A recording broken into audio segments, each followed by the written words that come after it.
Drawback Rutherford's model of atom.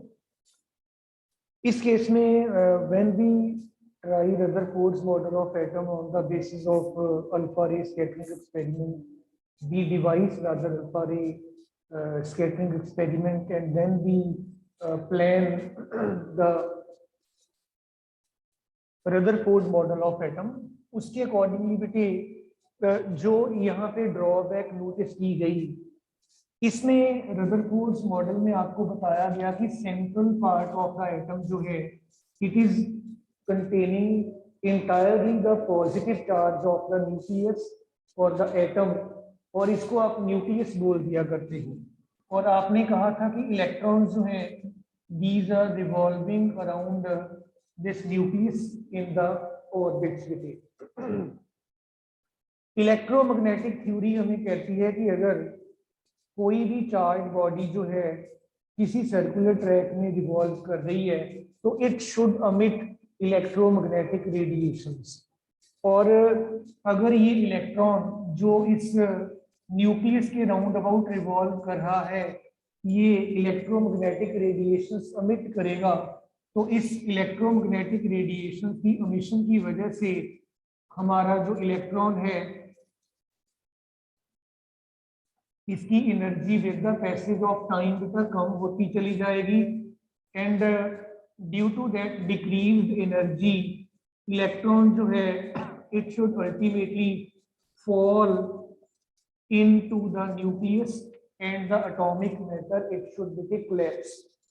फिर से ध्यान दीजिएगा, जब कोई भी चार्ज बॉडी किसी भी सर्कुलर ट्रैक में रिवॉल्व करती है according to the electromagnetic theory, वो जो चार्ज बॉडी है it should emit electromagnetic waves बेटा। और अगर इलेक्ट्रोमैग्नेटिक वेव्स ये अमिट करेगा तो you directly can say that बेटा इट इज जो रिवॉल्विंग इलेक्ट्रॉन है, रिवॉल्विंग इलेक्ट्रॉन जो है इट विल लूज एनर्जी। और अगर ये एनर्जी लूज करेगा इट शुड बेटे follow spiral path and it should बेटे fall on to the nucleus. Nucleus पे अगर ये फॉल कर गया तो we directly can say that बेटा आपका जो एटम है एटम शुड कोलैप्स बेटा। और as a result of that जितना भी आप बेटे मैटर अपने राउंड अबाउट देखते हो it should not at all exist बेटे, बट बिकॉज आप अपने राउंड अबाउट फिजिकल स्टेट में डिफरेंट आर्टिकल्स को देखते हो, इट मीन्स दैट कि एटम एग्जिस्ट करता है। और अगर एटम एग्जिस्ट करता है तो that will directly indicate that बेटा कि आपका कोई ना कोई अजम्पशन जो है रदरफोर्ड ने अज्यूम किया था उसके मॉडल में वहां पे कोई सीरियस फॉल्ट है। मैं रिपीट करूं फिर से एक बार, electron according to Rutherford's model of atom बेटा न्यूक्लियस के राउंड अबाउट ऑर्बिट में घूम रहा है, रिवॉल्व कर रहा है। इलेक्ट्रोमैग्नेटिक वेव थ्योरी हमें कहती है कि जब कोई भी चार्ज पार्टिकल सर्कुलर ट्रैक में मूव करेगा तो it should emit electromagnetic radiations बेटा। और इलेक्ट्रोमैग्नेटिक रेडिएशंस कितनी फ्रीक्वेंसी की होनी चाहिए, जितनी ये फ्रीक्वेंसी के साथ रिवॉल्व कर रहा है। तो अगर वो इलेक्ट्रोमैग्नेटिक वेव्स अमिट करेगा रिवॉल्विंग इलेक्ट्रॉन तो दैट डायरेक्टली मीन्स दैट कि इसकी एनर्जी जो है वो धीरे धीरे कम हो रही है। और अगर एनर्जी कम होगी it must follow spiral path and it should fall on to the nucleus, फिर एटम को एग्जिस्ट ही नहीं करना चाहिए। बट ऐसा हमने नोटिस नहीं किया, एटम एग्जिस्ट करता है। इट मीन्स दैट कि आपके अजम्पशंस में कहीं ना कहीं पर कुछ सीरियस प्रॉब्लम है बेटा। ये आपके रदरफोर्ड्स मॉडल ऑफ एटम की ड्रॉबैक है। अब डियर चिल्ड्रन, इस ड्रॉबैक की वजह से we have to shift to the Bohr model of atom बेटा। इसमें बोहर्स मॉडल ऑफ एटम में आपको atomic radius, velocity, energy and energy levels निकालने बहुत बार बेटे पूछे जाते हैं। तो आप साथ साथ जरा ध्यान रखिएगा, इनको कैलकुलेट भी करिएगा मेरे साथ साथ बेटा। सो लेट अस है बेटा बोहर्स मॉडल ऑफ एटम या बोहर्स एटॉमिक मॉडल क्या है। लेट अस बेटे concentrate upon this particular part बेटे। इसमें सबसे पहला पॉइंट बेटे आपको कहा गया है कि किसी भी एटम के सेंट्रल पार्ट पर बेटे जो है एक वेरी टाइनी न्यूक्लियस एग्जिस्ट करता है जहां पे almost all the mass of the atom is concentrated. बिल्कुल पहले पॉइंट में, पहली अजम्पशन में रादर बोहर जो है उसने बेटे सजेस्ट किया है, बोहर ने, that an atom consists of an atom consists of a tiny nucleus with a tiny nucleus where the whole mass and the entire positive charge of the atom is concentrated, मतलब उन्होंने nucleus को भी एक well defined जो identity है वो बताया है, जिसको सेंटर ऑफ द एटम पर हमने अज्यूम किया है कि ये पड़ा है। सेकेंडली उन्होंने कहा है कि जो इलेक्ट्रॉन है, electron revolves in some permitted orbits beta, permitted orbits around the nucleus। अब बेटे एक पॉइंट यहाँ पे आता है कि इलेक्ट्रॉन कैसे रिवॉल्व कर सकता है। किसी भी चीज को रिवॉल्व करने के लिए सेंट्रीपिटल फोर्स चाहिए होगी, और यहाँ पे इलेक्ट्रॉन को वो सेंट्रीपिटल फोर्स कहाँ से मिल रही है। आप इमेजिन करिएगा, न्यूक्लियस पॉजिटिवली चार्ज है, इलेक्ट्रॉन नेगेटिवली चार्ज है। ये जो इलेक्ट्रोमैग्नेटिक इंटरेक्शन है, interaction between the nucleus and electron provides the necessary centripetal force beta, necessary centripetal force। फिर से बेटे ध्यान दीजिएगा एक बार, कोई भी बॉडी हो जब भी वो सर्कुलर ट्रैक में रिवॉल्व करेगी तो सर्कुलर ट्रैक में रिवॉल्व करने के लिए सेंट्रीपिटल फोर्स की जरूरत हमेशा रहती है, और वो जो सेंट्रीपिटल फोर्स है वो आपके इलेक्ट्रॉन और न्यूक्लियस के बीच में जो अट्रैक्टिव फोर्स है या इलेक्ट्रोमैग्नेटिक इंटरेक्शन है, जो अट्रैक्शन है रादर, वो आपकी सेंट्रीपिटल फोर्स में बच्चों कन्वर्ट हो जाया करती है। थर्ड पोस्टुलेट में हम बेटे कह देते हैं कि हमारी बोहर क्वांटाइजेशन कंडीशन जो है, बोहर ने क्या कहा है कि only those permitted orbits can exist in which the angular momentum is integral multiple of h upon 2 pi. The electron can revolve only in those permitted orbits for which the angular momentum is integral multiple of h upon 2 pi। इसको बेटे physics में Bohr's quantization condition कहते हैं, Bohr's quantization condition. तो फिर बेटे ये क्या बनेगी, एंगुलर मोमेंटम L जो है n into h upon 2 pi के बराबर होना चाहिए। आप इस एंगुलर मोमेंटम L को m into v into r भी लिख सकते हो, it is equal to m into h upon 2 pi. इसको बच्चों याद रखिएगा, ये आपके बार बार काम आएगी during the derivation of the radius as well as बेटे आप जब भी न्यूमेरिकल्स में किसी भी और पैरामीटर को सॉल्व करने की कोशिश करोगे, वहां पे ये बोहर्स क्वांटाइजेशन कंडीशन जो है आपके लिए काफी हेल्पफुल हो जाएगी।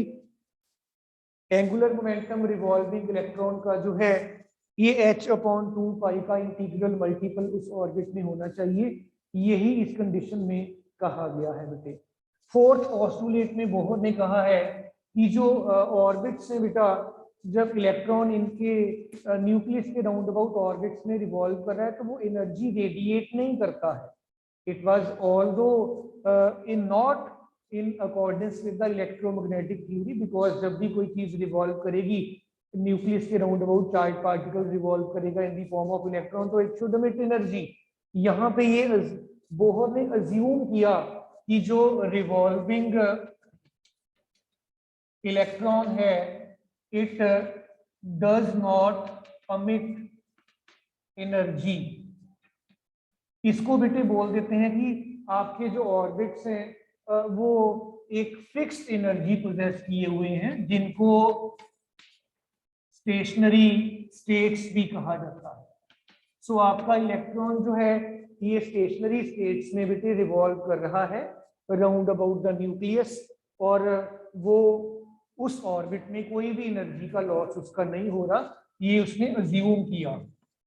फिफ्थ पॉइंट में, फिफ्थ पोस्टुलेट में उन्होंने कहा कि अगर बेटे आपका जो इलेक्ट्रॉन है ये किसी बेटा लोअर ऑर्बिट से या हायर ऑर्बिट से, सपोज कि इलेक्ट्रॉन जो आपका है, electron jumps from higher orbit to the lower orbit, तो इट शुड बेटे emit energy, it should emit energy. और बच्चों वो जो एनर्जी अमिटेड ई है that must be equal to बेटा energy of the higher state minus energy of the lower state. इस energy को आप h इंटू न्यू के बराबर भी बेटा मैनेज करके लिख सकते हो, that is your energy given out h nu, this is equal to energy of the higher state minus energy of the lower state. तो ये बेटे कुछ पोस्टुलेट्स हैं जो बोहर ने सुजेस्ट किए अपने मॉडल ऑफ एटम में। आइए मैं वन बाय वन आपको एक बार फिर से काउंट कर दूं। पहली जगह पर बोहर ने आपको ये बताया कि जो एटम है इसके सेंटर पे एक बेटे बहुत हैवी टाइनी डायमेंशंस वाला कोई आइडेंटिटी है जिसको उसने न्यूक्लियस बोला, और उस न्यूक्लियस पर ऑलमोस्ट सारे का सारा पॉजिटिव चार्ज कंसंट्रेटेड है and whole of the mass of the atom is concentrated over there at the central part that we call as the nucleus. Second point में उन्होंने कहा कि इलेक्ट्रॉन जो है बेटा वो कुछ परमिटेड ऑर्बिट्स में न्यूक्लियस के राउंड अबाउट रिवॉल्व कर सकते हैं, और इनको रिवॉल्व करने के लिए बिकॉज सेंट्रीपिटल फोर्स चाहिए होता है, इलेक्ट्रॉन पे नेगेटिव चार्ज है, न्यूक्लियस पे पॉजिटिव चार्ज है, इनके बीच में जो इलेक्ट्रोस्टैटिक फोर्स ऑफ अट्रैक्शन होगी that will provide the necessary centrifugal force. तीसरे पॉइंट में उन्होंने कहा कि इलेक्ट्रॉन जो है ये उन ऑर्बिट्स में ही रिवॉल्व कर सकता है जिन ऑर्बिट्स के लिए एंगुलर मोमेंटम h जो है L जो है ये h अपॉन 2 पाई का इंटीग्रल मल्टीपल हो। इसको आप बेटे बोहर्स क्वांटाइजेशन कंडीशन के नाम से जानते हैं। फोर्थ पॉइंट है, उन्होंने कहा कि जो इलेक्ट्रॉन किसी ऑर्बिट में जब रिवॉल्व करता है तो वो एनर्जी रेडिएट नहीं करता, अमिट नहीं करता। इस फिक्स्ड एनर्जी वाले ऑर्बिट को मैं रिपीट करूंगा, जोर देकर मैं ये वर्ड्स कह रहा हूं कि फिक्स्ड एनर्जी वाले ऑर्बिट को उन्होंने स्टेशनरी स्टेट बोला। और लास्ट पॉइंट है, अगर कोई इलेक्ट्रॉन आपका हायर स्टेट से लोअर स्टेट को जंप करेगा तो इट शुड अमिट एनर्जी। कितनी एनर्जी इमिट करेगा? हायर स्टेट की एनर्जी में से लोअर स्टेट की एनर्जी को माइनस कर दीजिएगा, इतनी एनर्जी आपका इलेक्ट्रॉन अमिट करके आपकी हायर स्टेट से लोअर स्टेट तक जंप करके आ रहा है बेटा। तो ये बोहर्स जो मॉडल ऑफ एटम है उसकी अजम्पशंस थी बेटा, इसके बेसिस पे अब हम बेटा radius of the hydrogen atom निकालेंगे। उसके बाद हम बेटे velocity of the revolving electron in the hydrogen atom ये निकालेंगे। एंड फाइनली हम बेटे टोटल एनर्जी निकालेंगे और उसके बाद हम कोशिश करेंगे कि एनर्जी लेवल्स जो हैं आपके डिफरेंट वो वर्कआउट कर लें। Lyman series, Balmer series, Paschen Brackett, Pfund series वगैरह वो सारे का सारा बेटे हम करके कंप्लीट देखेंगे बेटा। सो आइए बेटे देखें, हमारे पास इसके बाद बेटे कंसेप्ट आ जाता है फर्दर मोर बेटे radius of the hydrogen atom on the basis of Bohr's model of atom. Radius of hydrogen atom from Bohr's assumptions और बोहर्स मॉडल ऑफ एटम। आपने central part of the atom nucleus consider किया, ये electron revolve कर रहा है nucleus के round about. Revolving electron जो है ये जिस ऑर्बिट में रिवॉल्व कर रहा है आपने उसका जो ऑर्बिटल रेडियस है इसको बेटे स्मॉल आर कह दिया। आर रेडियस के ऑर्बिट में इलेक्ट्रॉन रिवॉल्व कर रहा है। इलेक्ट्रॉन मान लो किसी इंस्टेंट पर यहाँ पे है और इलेक्ट्रॉन विद वेलोसिटी v यहाँ पे मूव कर रहा है और इलेक्ट्रॉन पर सेंटर ऑफ द एटम मतलब कि इस न्यूक्लियस की तरफ सेंट्रीपिटल फोर्स प्रोवाइड करने के लिए ये इनके बीच में जो इलेक्ट्रोस्टैटिक फोर्स ऑफ इंटरेक्शन है ये बच्चों एक्ट कर रहा है। ये फोर्स दोनों के बीच में कितना है, that is equal to 1/4 pi epsilon naught Q1 इतना, Q2 इतना डिवाइडेड बाई R का स्क्वायर। या आप इसको ऐसे लिख लो K E square upon R square. This is the Coulomb's force between the positively charged nucleus and the electron बेटा। R का स्क्वायर डिनोमिनेटर में है। अब बेटे किसी भी चीज को रिवॉल्व करने के लिए बिकॉज सेंट्रीपिटल फोर्स चाहिए होता है तो F centripetal is equal to m into v square by R, where R is the radius of this Bohr's atom बेटा। अब आप क्या करिए, इस फोर्स को इससे कंपेयर कर दीजिएगा, mv square upon R this is equal to k E square upon R का स्क्वायर। 1R आपका जो है यहाँ पे कैंसिल आउट हो जाएगा और ध्यान दीजिएगा आपके पास जो बचा है m b square is equal to k E square by R, ये चीज बेटे आपके पास बच गई है। Now it is the time to make use of the Bohr's quantization condition जिसके अकॉर्डिंगली आपका m into v into r NH upon 2 pi के बराबर है। आपने यहां से b निकाल लिया बेटा, b जो है आपका NH upon 2 pi m into r के बराबर है। b की वैल्यू इक्वेशन नंबर 2 से इक्वेशन नंबर 1 में आइए सब्स्टिट्यूट करें और देखें। We will be having m NH by 2 pi m into r इसका स्क्वायर, यहाँ वैल्यू पुट कर रहा हूं बेटा मैं। This is equal to k E square upon small r। Let us reshuffle these terms. M as such it is n square h square upon 4 pi square m square and r square. This is equal to k E square by r. एक r आपका cancel out हो गया, एक m वाली term भी cancel out हो गई, एक r बच गया। आपको यही निकालना था रेडियस, इसको इस तरफ शिफ्ट करिएगा। This is n square h square in the denominator, this is 4 pi square m k and e का स्क्वायर। तो बच्चों ये आपके पास रेडियस जो बोहर्स एटम का है, हाइड्रोजन एटम का, specially according to the Bohr's theory, ये आपको मिल जाता है बेटे। अगर आपको याद रह जाए तो बहुत अच्छी बात।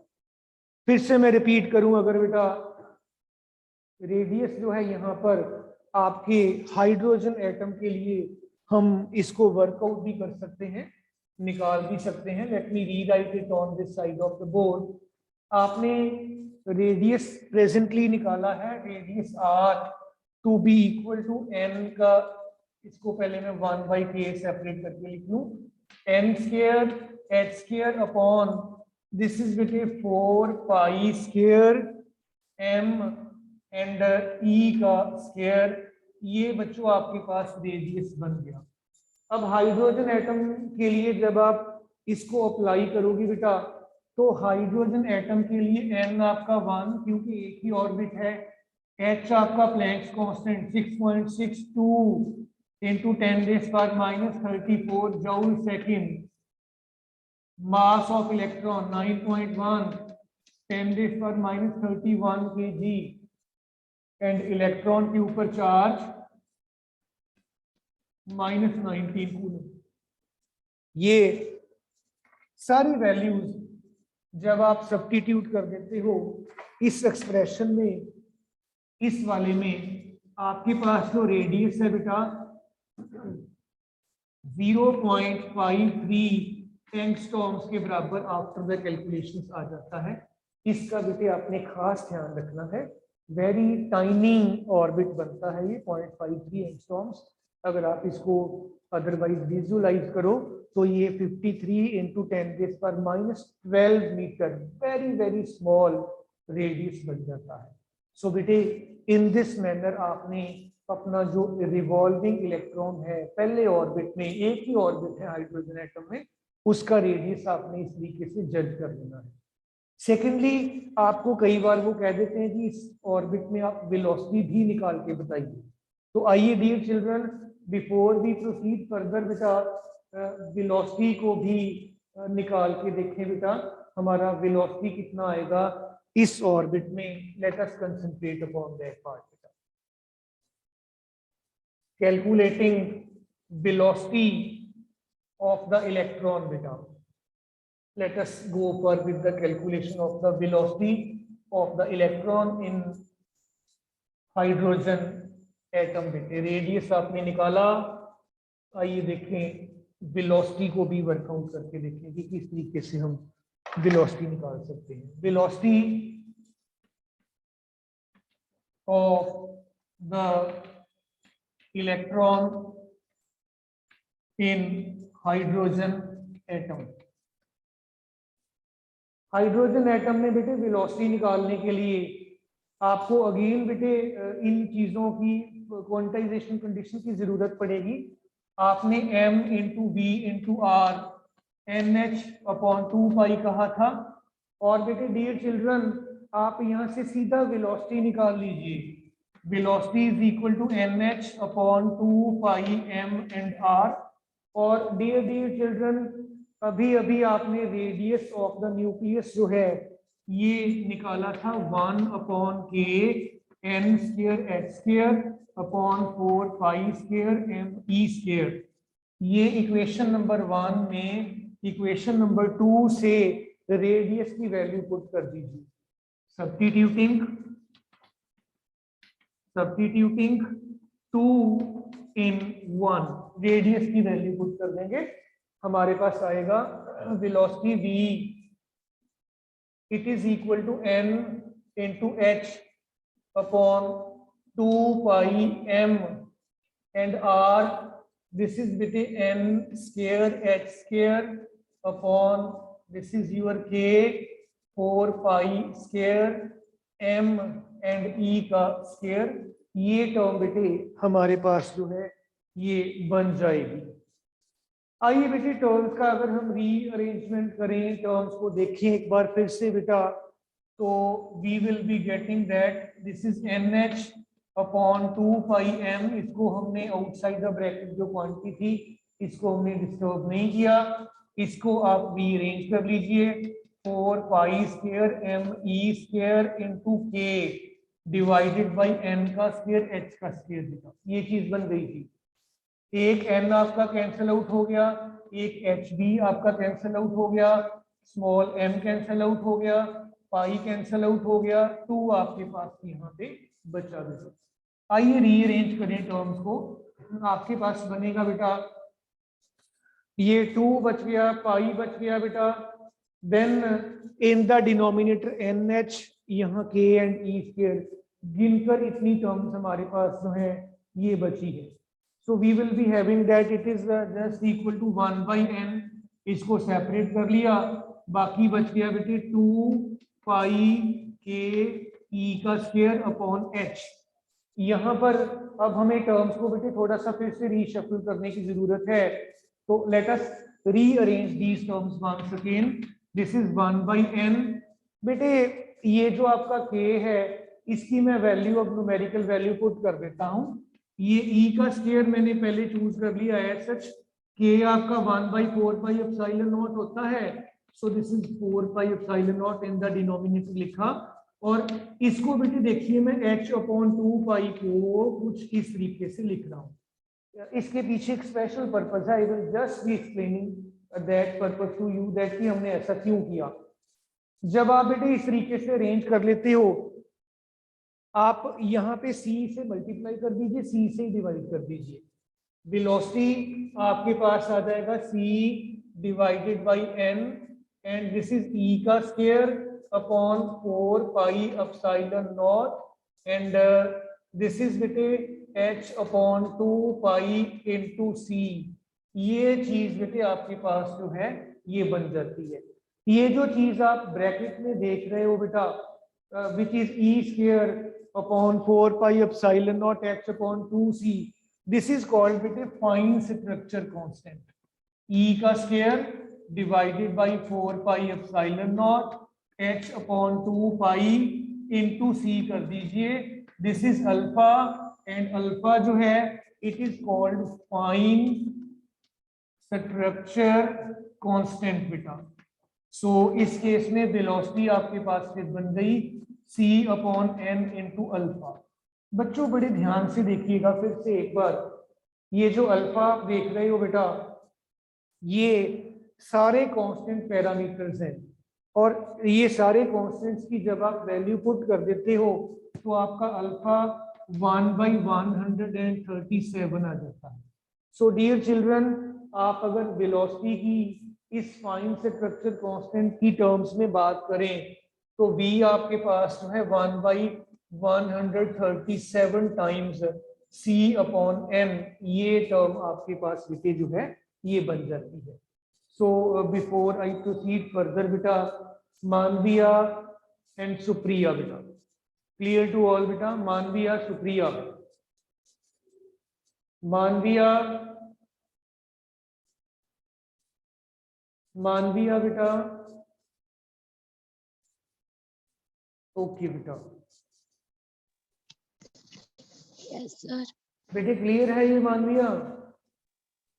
सर कोई बेटे इसमें आपको पॉइंट है पूछने वाला तो जरूर बताइए, मैं एक्सप्लेन कर देता हूं।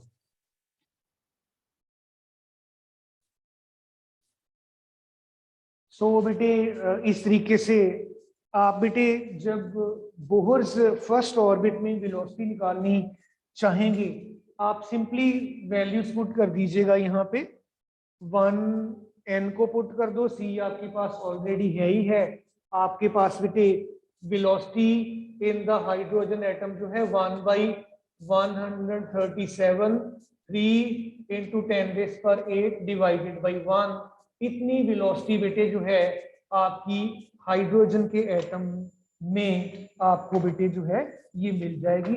सो इस तरीके से बेटे आप हाइड्रोजन एटम जो है इसके पहले ऑर्बिट में इलेक्ट्रॉन की वेलोसिटी बेटे जो है ये निकाल सकते हैं। तो डियर चिल्ड्रन, नया टॉपिक मैं फिर 5 मिनट्स के बाद बेटे स्टार्ट कर रहा हूँ। आपका पीरियड अभी देखिए चेंज होने वाला है। So that's all from my side for the day बेटे। बाकी काम फिर बेटे हम नेक्स्ट 5 मिनट्स के बाद स्टार्ट करते हैं। आप ज्वाइन करिएगा। आपको एक प्रैक्टिकल भी उस पीरियड में बेटे मैंने समझाना है। आज हमारा जो प्रिज्म वाला एक्सपेरिमेंट है वो ऑपरेटर्स मेरे पास पड़ा है। I will be explaining all that to you in this period बेटा, और आप 5 मिनट्स के बाद ज्वाइन करिएगा। थैंक यू ऑल बेटा।